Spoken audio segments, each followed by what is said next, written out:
دیکھیے this question is not important to me. Why? Because why? غنی صاحب, you're a serious journalist. I'm sorry for that. جو terrorist ہے نہ اس کا کوئی قوم ہے, نہ اس کا کوئی قبیلہ ہے, نہ اس کا کوئی صنف ہے, تو یہ کوئی جینڈر نہیں ہے. اور پھر یہ جو بلوچ کرتے ہیں, ایک طرف بلوچ عورتوں کو مارتے ہیں, دوسری طرف بلوچ خواتین کو جنگ میں ایندھن بنا رہے ہیں. لعنت تو ایسی بلوچیت پر. کہیں ہماری تاریخ آپ اٹھا کے دیکھ لیں کہ کہیں بلوچ کی تاریخ میں اس طرح کی ہماری کوئی تاریخ تھی؟ ہمارے آباء و اجداد نے کبھی اس طرح اپنے بہوٹوں کو مارا ہے, عورتوں اور بچوں کو مارا ہے؟ یہ صرف اور صرف دہشت گرد ہیں. ان کو بلوچ کہنا, اور مجھے دکھ ہوتا ہے جب میں مین اسٹریم میڈیا میں دیکھتا ہوں کہ بلوچ دہشت گردوں نے. بلوچ کب سے دہشت گرد ہوا ہے؟ یہ دہشت گرد ہے. دہشت گرد کی کوئی قوم ہے ادھر, اس کو کوئی پشتون دہشت گرد کہتا ہے؟ Terrorist is terrorist and we treat them as a terrorist, اس کا جو بھی جینڈر ہو. ایوب صاحب نہیں, ایک غنی پلیز. ایوب سوال آپ سے کہ آپ نے تو 145 بتا دیا کہ ٹیررسٹ مارے گئے, ہمارے سیکیورٹی فورسز کو کتنا لاس ہوا ہے اور سویلین کتنے مارے گئے, اس میں بچے اور خواتین کتنے ہیں؟ اور دوسری بات یہ کہ جو سیف سٹی پروجیکٹ ہے وہ کل کتنا یوٹیلائز رہا؟ دیکھیں, آپ کے پہلے سوال کے جواب میں ہمارے 17 لا انفورسمنٹ کے جو لوگ تھے, جس میں پولیس اور ایف سی شامل ہیں, اور ایک ہمارے جو نیوی کا اہلکار ہے, یہ ان لوگوں کی شہادتیں ہوئی ہیں. اور سویلین ہماری جو کیجولٹیز ہیں وہ 31 ہیں, اور اس میں کچھ لوگ زخمی بھی ہیں. جہاں تک آپ کا دوسرا سوال تھا وہ سیف سٹی کے حوالے سے تھا. سیف سٹی کوئٹہ آپ کو پتہ ہے کہ کرونک قسم کا پرانا پروجیکٹ تھا. ہم نے آ کے اس کو بہت امپروو کر دیا ہے, پیفٹیک نے اور سیف سٹی نے. ہماری بہت زیادہ اس پہ سپورٹ ملی ہے ہمیں.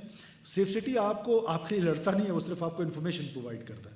وہ انفارمیشن سیف سٹی نے ہم کو پرووائڈ کی, اور پھر آپ نے یہ بھی دیکھا کہ انہوں نے سیف سٹی کیمراز کو بھی نشانہ بنایا, کہ وہ جہاں گئے انہوں نے سیف سٹیز کیمراز کو سب سے پہلے نشانہ بنایا. تو وہ ان کے لیے ایک تھریٹ تھا. تو سیف سٹیز اپنا کام کر رہی ہیں, اور آپ کے لیے کہ ہم 8 مختلف شہروں میں پاکستان کے 30 جون سے پہلے تک انشاءاللہ تعالیٰ اپنے سیف سٹیز کمپلیٹ کرنے کے لیے جا رہے ہیں. عرفان سعید سر, آپ نے بات کی کہ 145 جو ہے وہ کل کے جو آپریشن ہے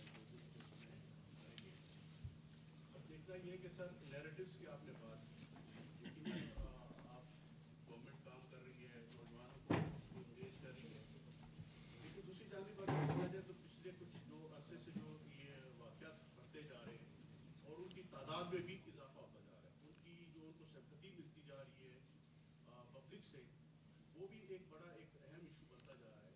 اب کل کا واقعہ آپ دیکھیں, کل وہ لکھواس سے موٹرسائیکلوں پر چل کر نہیں آئے تھے یا کسی ایسے راستے سے نہیں آئے, وہ یہ کسی سوسائٹی سے, اسی کوئٹہ شہر کے اندر سے آئے. تو یہ جو پبلک کی جو سمپتی ان کو ملتی جا رہی ہے اور ان کا جو نیریٹو جو ہے ان کا مضبوط ہوتا جا رہا ہے, ہم اس چیز میں کہاں کھڑے ہیں؟ آپ نے بہت درست سمت میں عرفان صاحب نشاندہی کی ہے. بات یہ ہے کہ تھوڑا سا پیچھے چلے جائیں. 18 آنورڈس جن لوگوں نے اپیزمنٹ کی, جن لوگوں نے اپیزمنٹ کی پالیسی اپنائی, جن اداروں نے اپیزمنٹ کی پالیسی اپنائی, انہوں نے تو ادارے نے تو اپنے والے کو سزا دے دی. اور جس پولیٹیکل لیڈرشپ نے یہ کام کیا, کہ جہاں ٹی ٹی پی کی صورت میں بھی کیا اور یہاں پر بھی کیا, اور اس اپیزمنٹ کا نتیجہ ہمیشہ یہ ہوتا ہے کہ جب آپ نے اپیزمنٹ کی ہے اور اسی طرح کا پروپیگنڈا کہ جی یہ ایف سی کی چیک پوسٹیں ختم کر دیں تاکہ لوگوں کو فری رن مل جائے. یہ آپ کے سامنے نہیں ہوا, یہ آپ کے سامنے یہاں سے ایف سی کی چیک پوسٹیں نہیں ہٹائی گئی, یہاں آپ کے سامنے ٹیررسٹ کو دوبارہ پھلنے پھولنے کا موقع نہیں دیا گیا.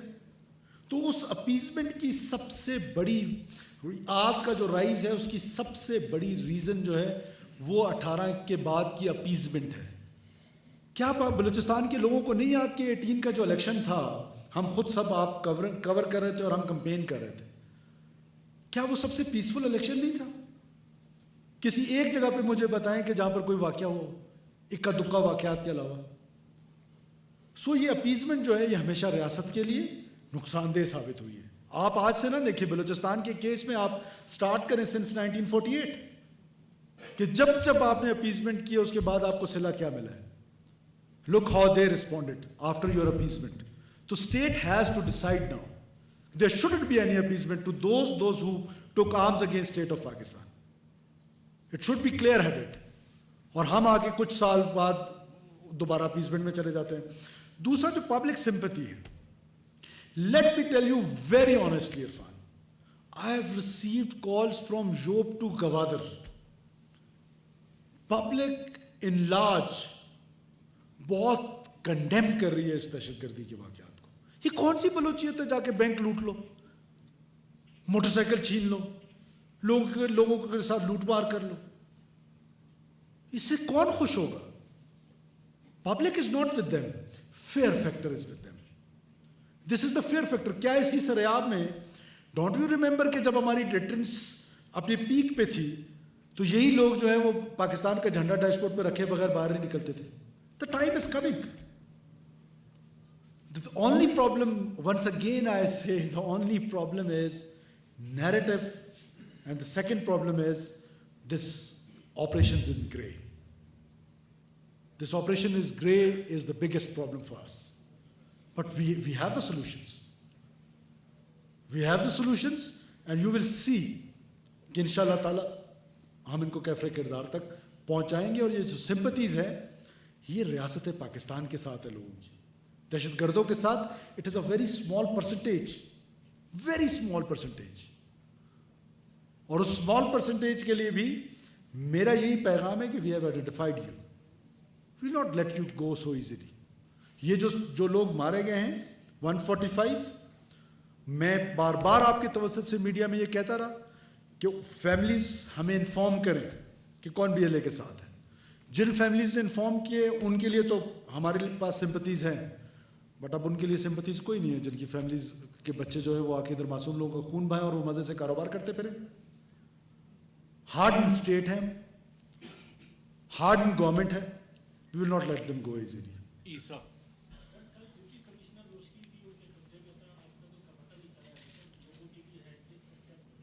انیشیل خبر یہی تھی, انہوں نے خود بھی ایک ویڈیو دی تھی, لیکن اس کے بعد جب آخری بات چیت ان سے میری ہوئی لیٹ نائٹ, میرے کولیگس کی آخری جو بات ہوئی تو اس نے کہا کہ میں ایک سیف جگہ پہ ہوں اور میں ان کے چنگل سے آزاد ہو چکا ہوں.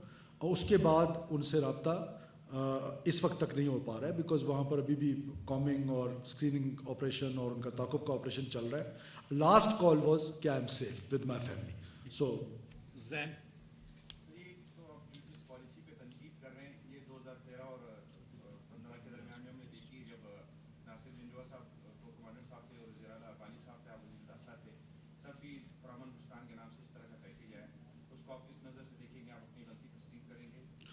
زین وہ پرامن بلوچستان تبھی ہوا کہ جب آپ نے آئی بی اوز کیے, آپ نے انٹیلیجنس آپریشنز کیے, جب ان کو خوف ملا تو خوف کے بعد ہم نے دروازہ ایک کھلا رکھا. آج بھی ہمارا وہ دروازہ کھلا ہوا ہے, کسی کو اچھا لگے کسی کو برا لگے.